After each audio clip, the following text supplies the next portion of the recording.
Gautam neuro care brain stroke migraine fits brain and spine surgeries కి best neuro surgeon. Present నాతో పాటు సూర్య ఉన్నారు. సూర్య అంటే మన తమిళ హీరో సూర్య కదండి. Rapid action mission RAM trailer చూసిన తర్వాత అనిపించింది, ఇన్ని రోజులు ఇండస్ట్రీకి ఎందుకు రాలేదు ఈ అబ్బాయి. దేశాన్ని ప్రేమిస్తే ఇచ్చి పడేయాలి, లేదంటే చచ్చిపోవాలా. ఈ మధ్యలో నీ మతం నా మతం, నీ దేవుడు నా దేవుడు, ఈ ముచ్చట్లు అంతా కాదురాబాయ్. ఎటువంటి టాలెంట్ లేకుండా, సపోర్ట్ లేకుండా, ఫ్యామిలీ బ్యాక్గ్రౌండ్ లేకుండా ఇక్కడ సినిమాని నమ్ముకొని వచ్చి ఇంత టాలెంట్ ఉందా కానీ ఎవడు ఇవ్వట్లేదురా బాబు అని. అంటే నేను ఒక ప్రొడ్యూసర్ని కలిశాను. ఆయన ఏమన్నారంటే గత 20 సంవత్సరాల్లో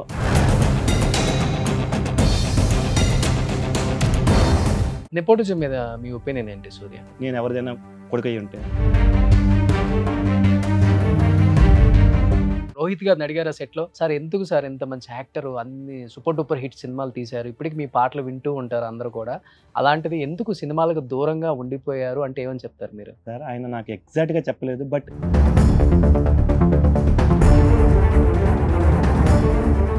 అందంగా ఉండే హీరోస్ చాలా మంది మరుగున పడిపోయారు చెప్పాలంటే ఓ రకంగా. ఆయన చెప్పిన ఆ పాయింట్ మీద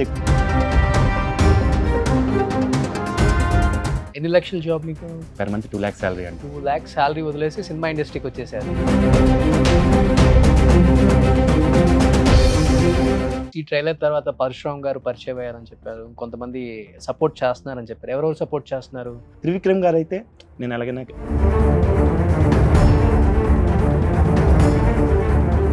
చూడటానికి చాలా బాగుంటాయి కదా, ఏం ప్రపోజల్స్ రాలేదా ఇండస్ట్రీ నుంచే?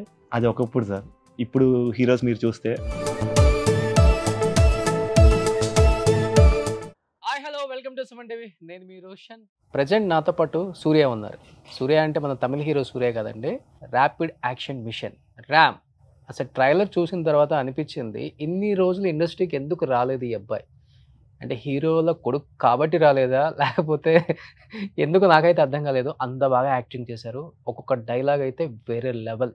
ఆ సీన్స్ విజువల్ చూసినప్పుడు అనిపించింది డెఫినెట్గా సూపర్ డూపర్ హిట్ కొట్టబోతుంది అని. అండ్ ఆ సినిమాలో చాలా సంవత్సరాలు స్క్రీన్కి దూరంగా ఉన్న కొంతమంది యాక్టర్స్ కూడా కనిపించారు. డెఫినెట్గా మీరు కూడా వెయిట్ చేస్తూ ఉంటారు, ట్రైలర్ రిలీజ్ అయింది కాబట్టి ఈ సినిమా ఎప్పుడెప్పుడు రిలీజ్ అవుతుందని. మరి అంతలోపు హీరోతో మాట్లాడేద్దామా? హాయ్ సూర్య. హాయ్ రోషన్ గారు. So first of all congratulations. Thank you very much అండి. మంచి ఎలా ఉన్నావంటే మలయాళీ మమ్ముట్టి మలయాళం నుంచి వచ్చిన హీరో లాగా ఉన్నావు. అలా అయ్యా, ఫ్రిడ్జ్ లో నుంచి తీసిన ఫ్రెష్ యాపిల్ లాగా. Thank you sir. This is your first movie? యాక్చువల్గా హీరోగా ఫస్ట్ మూవీ అండి. ఓకే. సో నేను 2008లో తేజ గారు స్టార్ అంటే ఒకటి కండక్ట్ చేశాను. అవునవును. అందులో నేను సెలెక్ట్ అయ్యానండి. సిరివెన్నెల సీతారాం శాస్త్రి గారు వాళ్ళ అబ్బాయి రాజా గారు. సో అందులో నేను రాజా గారి ఫ్రెండ్గా యాక్ట్ చేశాను. ఓకే. సో తర్వాత మళ్ళీ నేను మూవీస్ చేయలేదండి. సో చాలా ట్రై చేశాను, చాలా ఆడిషన్స్ ఇచ్చాను. ట్రై చేస్తే సినిమాల్లో ఆఫర్స్ రావు తెలుగు ఇండస్ట్రీ, అదేంటో నాకు అర్థమే కాదు. అదే సార్ ప్రాబ్లం యాక్చువల్గా. సో చాలా గ్యాప్ తీసుకున్నాను, మ్యారేజ్ అయింది. సో ఇంట్లో కూడా ప్రెజర్స్, యాక్టింగ్ వద్దు, మిడిల్ క్లాస్ ఫ్యామిలీ కదా మనకెందుకు ఈ యాక్టింగ్ ఫీల్డ్. సో మీకు తెలుసు కదా, ఇంట్లో వాళ్ళే సపోర్ట్ లేదు. సో వాళ్ళని ఒప్పించి ఫైట్ చేసి నా ప్యాషన్ని నిరూపించుకుని, అంటే ఒక సామెత ఉంది కదా, ముందు ఇంట్లో గెలవాలి, తర్వాత రచ్చ మీద గెలవాలని. సో అలాగా ఇంట్లో గెలిచి ఇప్పుడు రచ్చ మీద గెలవాలని వస్తున్నాను సార్. Thanks to Covid. యాక్చువల్గా కోవిడ్లో ఒక 1 month లీవ్ దొరికింది. సో అప్పుడు మా వైఫ్కి నేను రోజు ఒక యాక్టింగ్ స్కిట్ చేసి చూపించడం, తను చేంజెస్ చెప్పడం, ఇలా కదా అలా చేయండి, అలా కదా ఇలా చేయండి. సో ఆ టైంలో నా ప్యాషన్ చూసి తనకి లాస్ట్లో తను కూడా సరే చేయండి అని చెప్పి. కాదు ఏంటి బాబు, ట్రైలర్లోనేమో కుమ్మేసావు డైలాగులు ఎక్కడ తగ్గకుండా, ఏదో ఖడ్గం సినిమాలో శ్రీకాంత్ గారి డైలాగ్స్ విన్నట్టు అంత ఫీలింగ్ వచ్చింది నాకు ఒక్కసారిగా. ప్రకాష్ రాజు అండ్ శ్రీకాంత్ ఇక్కడ ఏంది నర్వస్నెస్ గా ఫీల్ అవుతున్నావు? అంటే ఫస్ట్ టైం ఇంటర్వ్యూ మీరే చేస్తున్నారు సార్ యాక్చువల్గా. ఓకే. యాక్టింగ్ చేసినప్పుడు కూడా ఇంత భయం వేయలేదు. అంటే రోషన్ అంటే భయమా లేకపోతే ఇంటర్వ్యూలు అంటే భయమా? ఇంటర్వ్యూ అంటే కొంచెం ఫస్ట్ టైం ఫేస్ చేస్తున్నా కదా సార్. అంత భారీ డైలాగులు చెప్పినప్పుడు కూడా అనిపించలేదు? అయ్యో, భారీ డైలాగులు చెప్తుంటాను సార్ యాక్చువల్గా. అంటే అవన్నీ ప్రాక్టీస్ చేస్తుంటాను ఎప్పుడున్నా. సో వాచకం అనేది బాగుంది. నాకైతే డైలాగ్స్ బాగా నచ్చాయి సూర్య. Thank you sir. ఒకసారి ఇప్పుడు ఆడియన్స్ కోసం ఇక్కడ లైవ్ లో డైలాగులు ఏమన్నా ఒకటి 1 or 2 ఒకటి చెప్పావు, దేశం కోసం చచ్చైనా పోవాలి ఏదో అదే సూపర్. అయితే అందులో హీరోకి ఒక మేనరిజం ఉంటుంది, అయితే అటు ఉండాలి లేకపోతే ఇటు ఉండాలి, మధ్యలో ఉండడం మనతో కాదురా భయ్ అని చెప్పి ఇప్పుడు వచ్చేసింది. ఈ అమ్మ దేశాన్ని ప్రేమిస్తే ఇచ్చి పడేయాలి, లేదంటే చచ్చిపోవాలా. ఈ మధ్యలో నీ మతం నా మతం, నీ దేవుడు నా దేవుడు, ఈ ముచ్చట్లు అంతా కాదురా భయ్. వావ్. సో ఒక్కసారిగా చేంజ్ అయిపోయావు కదా. వస్తుంది సార్. కొంచెం గోపిచంద్ గారి వాయిస్ లాగా అనిపిస్తుంది. ఎవరైనా చెప్పారా? లేదు సార్. ఎవరు చెప్పలేదా? ఎవరు డైలాగ్స్ చెప్పేటప్పుడు. లేదు సార్. వర్షంలో గోపిచంద్ విలన్ గా చేశారు కదా, అవును. అప్పుడు ఆయన కొత్తలో వచ్చినప్పుడు ఇలానే ఉండేది వాయిస్. యాక్చువల్గా నాకు విలనిజం అంటే చాలా ఇష్టం సార్. యాక్చువల్గా నేను అంటే ఒక విలన్ గా నిరూపించుకోవాలని చెప్పి చాలా ట్రై చేశాను. ఓకే. ఆల్మోస్ట్ ఒక అందమైన విలన్ అంతే కదా, అలా ఆది పిన్సెట్ లాగా సైకో విలన్ ఏదైనా ఓకే సార్. ఓకే. సో ఆడిషన్స్కి వెళ్ళినప్పుడు కూడా అంటే ఇక్కడ ఏం అవుతుందంటే హిందీ నుంచి వచ్చిన వాళ్ళని, బయట భాషల వాళ్ళని తీసుకుంటున్నారు, తెలుగు భాషల వాళ్ళని చాలా తక్కువ మంది తీసుకుంటున్నారు విలన్ కింద.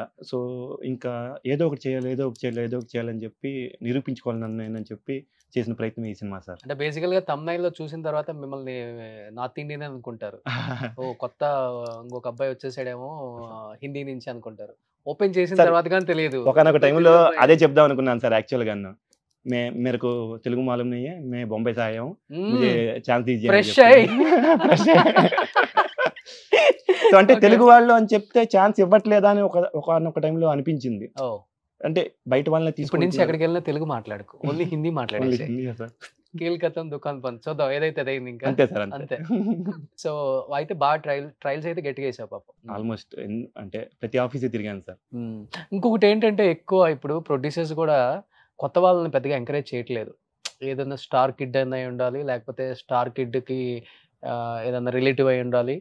అలాంటి వాళ్ళ మీద పెడితే మనకి మార్కెట్ అనేది చాలా ఈజీగా ఉంటుంది, ప్రాబ్లం ఉండదు, సేఫ్గా ఉంటాం అనే ఆలోచనతో ఉన్నారు. కానీ కొత్తోడు టాలెంట్ ఉండి బాగా చేస్తాడు, మనకి 200% నమ్మి పెట్టొచ్చు అనే ప్రొడ్యూసర్స్ కనిపించట్లేదు. అది కొంతవరకు దౌర్భాగ్యం అని చెప్పుకోవచ్చు కొత్తగా వచ్చే ఆర్టిస్టులకి. అంటే కాంట్రవర్సీ అని కాదులే, కానీ మీకు ఎలా అనిపిస్తుంటుంది? అంటే యూజువల్గా యూత్ అంతా కలుస్తారు కదా, మీరు యంగ్ హీరోస్, ఎటువంటి టాలెంట్ లేకుండా, సపోర్ట్ లేకుండా, ఫ్యామిలీ బ్యాక్గ్రౌండ్ లేకుండా ఇక్కడ సినిమాని నమ్ముకొని వచ్చి ఇంత టాలెంట్ ఉందా కానీ ఎవడు ఇవ్వట్లేదురా బాబు అని సాయంత్రం కూర్చుంటారు కదా ఒక బ్యాచ్ అంతా. ఇప్పుడు అది ఉంది కదా. ఉంది సార్. యాక్చువల్గా ఒక త్రివిక్రమ్ గారిది ఒక డైలాగ్ ఉంది, అద్భుతం జరిగేటప్పుడు గుర్తించాల్సిన అవసరం లేదు, గుర్తించాల్సిన అవసరం లేదని. అప్పుడు అందరూ వచ్చేస్తారు ఆటోమేటిక్గా. అంటే ఇక్కడ మెయిన్ కావాల్సింది సక్సెస్ సార్. యాక్చువల్గా సక్సెస్ వస్తే ఆటోమేటిక్గా ప్రతి ఒక్కరు వస్తారు. ఆ సక్సెస్ రావడానికి ఛాన్స్ కావాలి, అంటే మనల్ని మనం ప్రూవ్ చేసుకోవడానికి ఒక అవకాశం కావాలి. ఆ అవకాశం అనేది ఎవరు ఇవ్వట్లేదు. మళ్ళీ ఇక్కడ మనకు ఉంది అని నిరూపించుకునే అవకాశం రావట్లేదు మెయిన్. అంటే ఇక్కడ చాలా సమీకరణాలు, కొత్త హీరో మీద బడ్జెట్, మార్కెట్, స్టోరీ. ఈ శుక్రవారం ఒక సినిమా వస్తుంది ఒక జోనర్లో, దాని మీద వెళ్దాం అనుకుంటారు. నెక్స్ట్ శుక్రవారం ఇంకో జోనర్లో సినిమా వస్తుంది. సో ఇక్కడ అంటే ఎవ్రీ వీక్ మారిపోతుంటాయి సార్ సమీకరణాలు. ఆ జోనర్లో వచ్చింది కదా దానిలోకి వెళ్దాం. కొత్త వాళ్ళ మీద సినిమా తీసి హిట్ అవుతున్న సందర్భాలు చాలా తక్కువ ఉన్నాయి కాబట్టి ఎక్కువ కొత్త వాళ్ళని నమ్మట్లేదు. అంటే నేను ఒక ప్రొడ్యూసర్ని కలిశాను, ఆయన ఏమన్నారంటే గత 20 సంవత్సరాల్లో కొత్త వాళ్ళ మీద, కొత్త డైరెక్టర్ మీద తీసిన సినిమాలు హిట్ అయినవి ఎన్ని ఉన్నాయి అని అడిగారు. రఫ్గా మీరు తీసుకుంటే సంవత్సరానికి ఒకటి. సక్సెస్ రేట్ అనేది చాలా తక్కువ ఉంది కొత్త వాళ్ళ మీద తీస్తున్నప్పుడు. సో అందుకని ఎవరు ముందుకు రావట్లేదు. వాళ్ళని ఓటీటీకి కూడా అదే ప్రాబ్లం ఉందా? ఓటీటీకి కోవిడ్ ముందు ఒకలా ఉండేది సార్. కోవిడ్ తర్వాత మళ్ళీ కోవిడ్ తర్వాత వచ్చేసరికి మళ్ళీ సేమ్ కొత్త హీరో మీద ఆల్మోస్ట్ ఓటీటీలో కూడా అవకాశాలు తగ్గిపోతున్నాయి. అంటే they are not buying up frontly, they are putting in sharing mode. So trailer చూసిన తర్వాత అనిపించింది ఇది ఎక్కడ నాకు కొత్తగా యాక్ట్ చేసిన ఒక హీరో సినిమా అనిపించలేదు నాకు. ఒక చిన్న సైజ్ మహేష్ బాబు కనిపించాడు. At the same time Sai Kumar గారు, రోహిత్, ఇంకా ఎవరెవరు కనిపించారు నాకు. భానుచంద్ర గారు, బాలకృష్ణ, ధన్య బాలకృష్ణ, రవివర్మ గారు, రవివర్మ, అమిత్ తివారీ, మేకా రామకృష్ణ, మీనావాసు గారు, పెద్ద పెద్ద వాళ్ళే కనిపించారు. ప్రొడ్యూసర్ ఎవరు? నేనే ప్రొడ్యూస్ చేయాల్సి వచ్చింది. అంటే ఎలా అంటే ఇంకా నన్ను నేను నిరూపించుకోవడానికి, అంటే నేను ప్రొడ్యూసర్ అంటే నా ఫ్రెండ్స్ చాలా మంది సపోర్ట్ చేశారు సార్. యాక్చువల్గా మీరు క్రౌడ్ ఫండెడ్ మూవీ కోసం విన్నారు కదా, అవును, నాది friends funded movie. Okay. So నేను ఇలా మూవీ చేద్దాం అనుకుంటున్నాను, నాకు జాబ్ మానేసి వచ్చాను, మూవీ మీద ప్యాషన్తో చాలా చోట్ల తిరిగాను, ఎక్కడ అవకాశాలు రావట్లేదు. సో మళ్ళీ జాబ్లోకి వెళ్ళిపోవాలి, నాకు అంత టైం లేదు, ఫ్యామిలీ ఉంది, సో ఏదైనా చెప్పండి అంటే సరే మేము కొంచెం సపోర్ట్ చేస్తాం, ఆ పైన ఏదైనా ఉంటే నువ్వు చూసుకో, బాగానే చెయ్యి అని చెప్పి ఎంకరేజ్ చేశారు సార్ చాలా మంది. ఎంత దాకా ఇచ్చారు? ఒక 2-3 కోట్లన్నా అవుతుంది కదా ఇలాంటి మూవీకి. సినిమా అయితే చాలా బాగా తీశారు. చాలా తక్కువలో డైరెక్టర్ గారు కూడా బాగా చేశారు సార్. యాక్చువల్గా అంటే నాకు తెలిసిన లొకేషన్స్, డైరెక్టర్ కూడా ఇప్పుడు నాకు అదే కావాలి, ఇదే కావాలి, ఈ స్పాటే కావాలి, అలా లేదు ఉన్నాయి కదా, అవును. ఖర్చుకి ఎక్కడ వెనకాడకుండా డైరెక్టర్స్ తీస్తున్నారు ఇప్పుడు. అవును సార్. సో అలా రావాలి థియేటర్లో చూసినప్పుడు గూస్ బంప్స్ ఆడియన్స్కి, అది అది ఉంటేనే బాగుంటుందనే డైరెక్టర్స్ ఎక్కువ మంది అయిపోయారు ఇప్పుడు. అవును సార్. ప్రొడ్యూసర్ ఎలా ఏమైపోతాడో వాళ్ళకి అనవసరం. అది వాళ్ళేంటో ప్రూవ్ చేసుకోవాలి కదా వాళ్ళ టాలెంట్. లేదు సార్, యాక్చువల్గా ఈయన కేక మూవీకి అసిస్టెంట్ డైరెక్టర్గా వర్క్ చేశారు Okay. తేజ గారి దగ్గర. అప్పటి నుంచి మా ఇద్దరికి పరిచయం యాక్చువల్గా. సో మేమిద్దరం కలిపి మూవీ చేద్దామని ఎప్పటి నుంచో అనుకుంటున్నాము. బట్ నా పర్సనల్ పొజిషన్ బాగాలేక, ఐ మీన్ జాబ్ చేస్తున్నాను, 9 to 7 జాబు, 7 days కూడా నేను జాబ్ చేయాలి. తర్వాత మ్యారేజ్ అవ్వడం, ఇంట్లో ఒప్పుకోకపోవడం, ఈ కారణాల వల్ల చేయలేకపోయాం సార్. సో ఇప్పటికి టైం దొరికింది. ఎన్ని లక్షల జాబ్ మీకు? నాకు పెర్ మంత్ 2 lakhs శాలరీ అండి. 2 lakhs శాలరీ వదిలేసి సినిమా ఇండస్ట్రీకి వచ్చేసారు. అవును సార్. అంత పిచ్చి దాంట్లో నుంచి వచ్చింది ఇది కూడా ఇంకా. అంతే కదా. అందుకని ఎవరు ఒప్పుకోరు సార్ సడన్గా. అంటే ఇంత మంచి జాబ్ ఉంది కదా, మంచి ఇల్లు ఉంది, పెళ్లి చేసుకున్నావు, ఎందుకు ఆ సినిమాలు, అక్కడ ఉంటే సంపాదన రాదు, తొక్కేస్తారు, సపోర్ట్ చేయరు, ఇవన్నీ చెప్పేవారు అనమాట. ఓకే. సార్ అలా ఏం లేదు సార్ ఇక్కడ. అంటే ఒక్క సక్సెస్ ఇస్తే, అంటే నెత్తి మీద పెట్టి చూసే ఇండస్ట్రీ సార్ ఇది. చాలామంది సపోర్ట్ చేస్తున్నారు నాకు. అంటే స్టార్టింగ్లో ఎవరు చేయలేదు, బట్ మేము చేసిన విజువల్స్ చూసిన తర్వాత, ట్రైలర్ చూశాక, సాంగ్స్ చూశాక నాకు చాలా ఫోన్ కాల్స్ వచ్చాయి. మెయిన్గా నాకు డైరెక్టర్ పరశురామ్ గారు చాలా సపోర్ట్ చేశారు సార్. ఓకే. ఆయన ఇప్పుడు విజయ్ దేవరకొండతో సినిమా తీస్తున్నారు. అవును సార్. సో ఆయన చాలా సపోర్ట్ చేశారు. ఐ మీన్ మా ఇద్దరికి పరిచయం లేదు ముందు, ఫ్రెండ్ ద్వారా పరిచయం.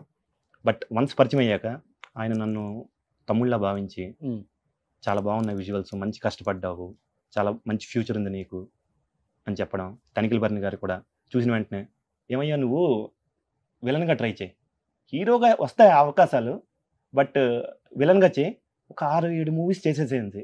అంటే ఎందుకు సార్ అలా అనిపించిందంటే, ఏమోనయ్యా నేను చూస్తే నాకు హీరో కన్నా ఎక్కువ విలన్ ఫీలింగ్స్ కలుగుతున్నాయని ఇప్పుడు విలన్సే అందంగా ఉంటున్నారు హీరోస్ కన్నా. వన్స్ ట్రైలర్ చూశాక భానుచంద్ర గారు అయితే డే 1 నుంచి సపోర్ట్ చేస్తున్నారు సార్ మాకు. అంటే ఆయనతో నేను ఆల్మోస్ట్ ఒక 20 days యాక్టింగ్ చేశాను, స్క్రీన్ షేర్ చేసుకున్నాం. ప్రతిరోజు నువ్వు చాలా బాగా చేస్తున్నావు అయ్యా, నువ్వు చాలా బాగా చేస్తున్నావు, ఆ కలాం తల్లి దీవెనలు నీ మీద ఉండాలి అని చెప్పి. బాగా అనిపించింది ఏంటంటే రోహిత్ ఓకే సార్. చాలా ఇయర్స్ తర్వాత సినిమాల్లోకి రావటం ఇదే నేను చూడటం అయితే ట్రైలర్లో. అండ్ మీరు హీరోనే కాకుండా ప్రొడ్యూసర్ కూడా. అయ్యో నేను ప్రొడ్యూసర్ కాదు ఈ సినిమాకి. చాలా మంది అడిగారా రోహిత్ ని? అంటే రోహిత్ మీకు ఫ్రెండేనా? ప్రొడ్యూసర్ కాబట్టి మీరు? లేదు సార్, మూవీ కోసం మేము ఆ క్యారెక్టర్ కి ఒక ఎక్స్ హీరో కావాలి సార్. చాలా మందిని ట్రై చేసాము, మాకు బడ్జెట్ కూడా చాలా తక్కువ ఉందన్నమాట. సో ఒక ఫ్రెండ్ పరిచయం చేశారు, రోహిత్ గారు ట్రై చేయొచ్చు కదా అని. ఆయన కథ విన్న వెంటనే నేను ఖచ్చితంగా చేస్తాను ఈ మూవీ అని చెప్పడం. అంటే hero father character, but hero చిన్నప్పుడే ఆయన చనిపోతారనమాట. సో ఆ క్యారెక్టర్ అయింది. సో ఒక 35-40 ఏజ్ గ్యాప్ ఉన్న స్టోరీ అది. సో ఆయన కూడా కథ విన్న వెంటనే చాలా ఎగ్జైట్ ఫీల్ అయ్యి నేను చేస్తా అంటాం, సపోర్ట్ చేశారు కూడా ఆయన కూడా బాగా.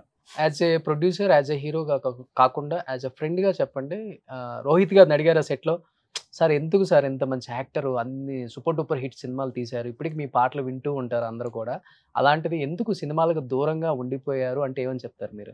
ఆ విషయం నేను ఆయన అడిగాను సార్, ఆయన నాకు ఎగ్జాక్ట్గా చెప్పలేదు. బట్ ప్రజెంట్ అయితే నేను ఒక 3 మూవీస్ చేస్తున్నానని చెప్పి ఆ 3 మూవీస్ తాలూకా ట్రైలర్స్ చూపించారు నాకు. చాలా బాగున్నాయి. అంటే ఒకటి హర్రర్ జానర్లో ఒక మూవీ చేస్తున్నారు, ఓకే, కళాకార్ అని చెప్పి ఇంకొక మూవీ చేస్తున్నారు. So he's in to acting. అంటే ఆయన ఏమి యాక్టింగ్ వదిలేదు. ఏంటి మీరు అడిగారని చెప్పారు కదా, అంటే ఏమైనా చెప్పారా? అంటే ఎవరైనా తొక్కేయటం జరిగింది, లేకపోతే ఆఫర్స్ రానికుండా చేశారు, ఏదో ఉంటది కదా ఆ టైంలో ఉన్న హీరోస్ కి. అదే పెద్ద ప్రాబ్లం అయింది. లేదు, నెపోటిజం వచ్చేసింది, అందంగా ఉండే హీరోస్ చాలా మంది మరుగున పడిపోయారు చెప్పాలంటే ఒక రకంగా. ఆ టైంలో ఉన్న హీరోస్ అందరూ, రాజా కావచ్చు, రోహిత్ కావచ్చు, తరుణ్ కావచ్చు, అసలుకి ఉన్నారా లేదా అన్న ఇదిలో ఉన్నాం అందరం కూడా. అలాంటిది ఒకసారి కనిపించగానే చాలా హ్యాపీగా ఫీల్ అవుతున్నాం ఇప్పుడు. మీ అంత గుచ్చి అడగలేదు, బట్ అడిగాను. ఆయన చెప్పిన అంటే ఆ పాయింట్ మీద ఎక్కువ ఆయన స్ట్రెస్ చేయలేదు. అంటే ఎందుకు గ్యాప్ వచ్చింది అనే పాయింట్ మీద ఆయన కూడా స్ట్రెస్ చేయలేదు. బట్ ఇప్పుడైతే చేస్తున్నాను, మళ్ళీ స్టార్ట్ చేశాను అన్నట్టే చెప్పారు ఆయన. చూసుంటారు కదా ఆయన మూవీస్ మీరు అప్పట్లో.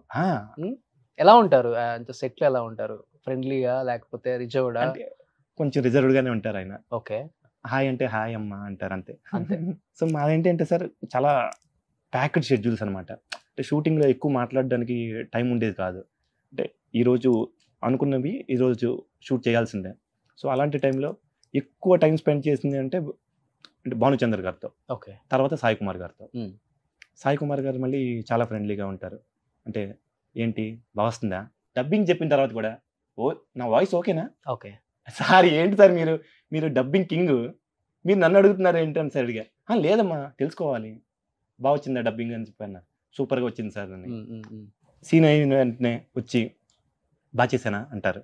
అదేంటి సార్ మీరు ఎంతో ఎక్స్పీరియన్స్డ్ యాక్టర్, మిమ్మల్ని చూసి మేము పెరిగాము అంటే, లేదమ్మా తెలుసుకోవాలి అంటే వాళ్ళకున్న ఆ డెడికేషను, ఆ ప్యాషను, ప్రతిరోజు ఒక కొత్త పాయింట్ నేర్చుకోవాలి చేయాలని వాళ్ళ నుంచి నేర్చుకున్నాను సార్. నెపోటిజం మీద మీ ఒపీనియన్ ఏంటి సూర్య? ఒకటే చెప్తాను సార్, నేను ఎవరిదైనా కొడుకయ్యి ఉంటే ఈ పాటికి నా చేతిలో ఒక 3-4 ఆఫర్లు ఉండేవి. ఉన్న టాలెంట్కి ఈరోజు లేవు, అంతే సార్. ఇంకేం మాట్లాడను. అట్లీస్ట్ ఈ ట్రైలర్ తర్వాత పరశురామ్ గారు పరిచయం అయ్యారని చెప్పారు, కొంతమంది సపోర్ట్ చేస్తున్నారని చెప్పారు. ఎవరెవరు సపోర్ట్ చేస్తున్నారు? శ్రీకాంత్ అడ్డలా గారు నిన్న ఓకే చూశారు సార్. ఆయన కూడా అబ్బాయిని వచ్చి కలమను, ట్రైలర్ అయితే చాలా ఇంట్రెస్ట్గా ఉంది, ఓకే సూపర్గా ఉంది, ఒకసారి వచ్చి కలమని అన్నారు. తనిఖీల బర్ని గారు, పరశురామ్ గారు, సో సంపత్ నంది గారు, ఓకే. సో ఇలా అందరూ డైరెక్టర్స్ అందరూ చూసి వాళ్ళే కావాల్సింది మనకి. త్రివిక్రమ్ గారు అయితే ఈ అబ్బాయికి నేను ఎలాగైనా ఆఫర్ ఇవ్వాలన్నారు, ఇంతవరకు అవ్వలేదు. అంటే నేను వాళ్ళ ఫాదర్ రికమెండేషన్తో వెళ్ళా, ఒక ఛాన్స్ ఇప్పించండి సార్ అని. బట్ ఆయనకి కుదరలేకపోయింది. చేస్తే గట్టి రోల్ చేయాలి ఆయన సినిమాలు, అందుకే ఆగుంటారు ఆయన కూడా. కరెక్ట్ సార్, అయ్యి ఉండొచ్చేమో. I also hope that. ఎవరు ఫేవరెట్ హీరో, ఇన్స్పైర్ అయ్యి సినిమా ఇండస్ట్రీకి వద్దాం ఏదో తుమ్మేద్దాం అనిపించిన హీరో? సార్ అంటే నేను అందరి హీరోలకి అభిమానే సార్. అంటే సూర్య, హృతిక్ రోషన్, మహేష్ బాబు గారు, జూనియర్ ఎన్టీఆర్ గారు, అందరివి చూస్తాను సినిమాలు, తక్కువ ఎక్కువ ఏం లేదు. సినిమా అభిమాని. సో చిన్నప్పటి నుంచి సినిమాలే. మా అమ్మమ్మ అంటుండేది, అవి చూస్తే మనకేమైనా డబ్బులు వస్తాయా, చేస్తే డబ్బులు వస్తాయా, నాకు డబ్బులు ఇస్తే నేను వెళ్ళి తైతాకులు ఆడతాను అనిసి. నాకు అది మైండ్లో ఉండిపోయింది, మనం ఎందుకు దానిలో వెళ్ళకూడదు అనిసి. ఎక్కువ ఫేవరెట్ హీరో అంటే ఎవరని చెప్తావు? పెద్ద ఎన్టీఆర్ గారు, కృష్ణ గారు. అంటే ఆ జనరేషన్, ఈ జనరేషన్ చెప్పవా? ఈ జనరేషన్ ఎక్కువ జూనియర్ ఎన్టీఆర్ గారు, మహేష్ బాబు గారు. సో వాళ్ళ మూవీస్లో విలన్ రోల్ వచ్చినా కానీ ఓకే, తప్పకుండా చేస్తాను. అంటే మెయిన్ విలనా, ఏదో వన్ ఆఫ్ ద విలన్ అయినా ఓకే. ఇప్పుడు అందరూ చేస్తున్నారు కదా, శత్రు.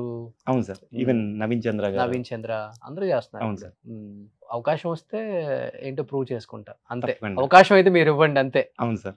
ఒకసారి సినిమా రిలీజ్ అయ్యే ముందే గీతా ఆర్ట్స్ నుంచి, పీపుల్ మీడియా ఫ్యాక్టరీ నుంచి, అయ్యో, హారిక హాస్ని క్రియేషన్స్ నుంచి, మైత్రి మూవీస్ నుంచి, వెంకటేశ్వర శ్రీ క్రియేషన్స్ నుంచి ఎప్పుడెప్పుడు కాల్స్ వస్తాయని వెయిటింగ్. అవును సార్, ఆటోమేటిక్ వచ్చేస్తేలే.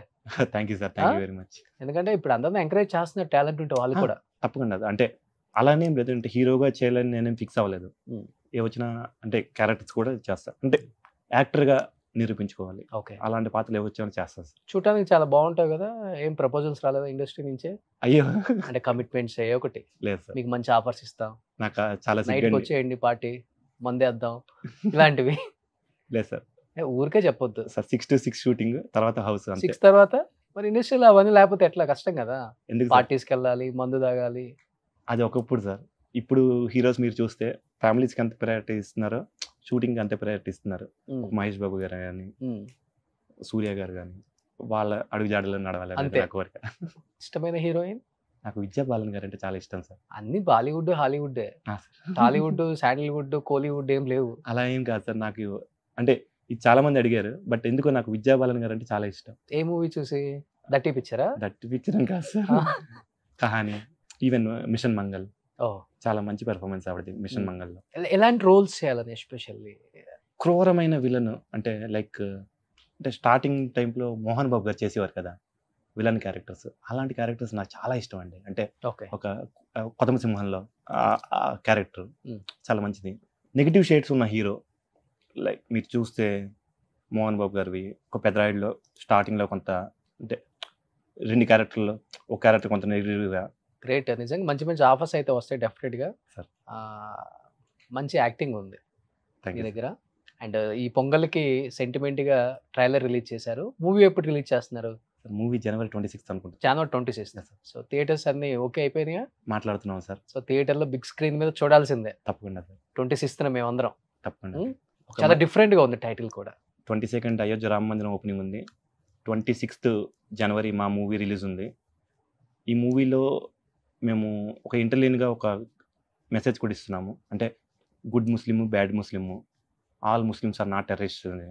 మనకి సపోర్ట్ చేసే ముస్లిమ్స్ మన ఫ్రెండ్స్ చాలామంది ఉన్నారు. అండ్ ఇది ఒక కమర్షియల్ మూవీ కూడా, అంటే లవ్, కామెడీ, ఎంటర్టైనర్ యాక్షన్ కూడా ఉంది, రొమాన్స్ కూడా ఉంది. రొమాన్స్ ధన్య బాలకృష్ణకి మరీ కష్టపడాలా కిస్ పెడతాడు చూసారు ట్రైలర్ లో. ఏంటి ఒక దెబ్బకి ఇలా అయిపోయావు నువ్వేంటి ఏదో చెప్తుంది కదా. అవును సార్, ఒకదానికైనా ఉమ్, రేపు పెళ్ళి అయ్యాక ఏం చేస్తావని. ఉమ్. అది కూడా చూపించారు కదా దాంట్లో. అదే. సో ధన్య బాలకృష్ణ హీరోయిన్. హీరోయిన్ సెంటిమెంటా ధన్య మీకు? అంటే ఆవిడ హీరోయిన్ గా చేసిన సినిమాలన్నీ హిట్ సార్. హిట్ అవును. సాఫ్ట్వేర్ సుధీర్ కానీ, రాజుగారి గది కానీ, సో అలా ఆల్మోస్ట్ ఇండస్ట్రీలో సెంటిమెంట్స్ ఎక్కువ ఎలా నమ్ముతారు. ఉంది వర్క్ ఎక్స్పీరియన్స్ ధన్యతో? She a good co actress. అంత నవ్వుతా చెప్తున్నారు. ఇంకెలా చెప్పాలి సార్? నవ్వుతూనే చెప్తున్నాను, అంటే హ్యాపీ కాబట్టి నవ్వుతూనే చెప్తున్నాను సార్. ఓకే. సో ప్రమోషన్స్ కి అందరు వస్తున్నారా? అందరూ వస్తున్నారు సార్, అందరు వస్తున్నారు, సపోర్ట్ చేస్తా అన్నారు. సాయి కుమార్ గారు, ఓకే. ధన్య గారు, ఈవెన్ రవివర్మ గారు Hmm.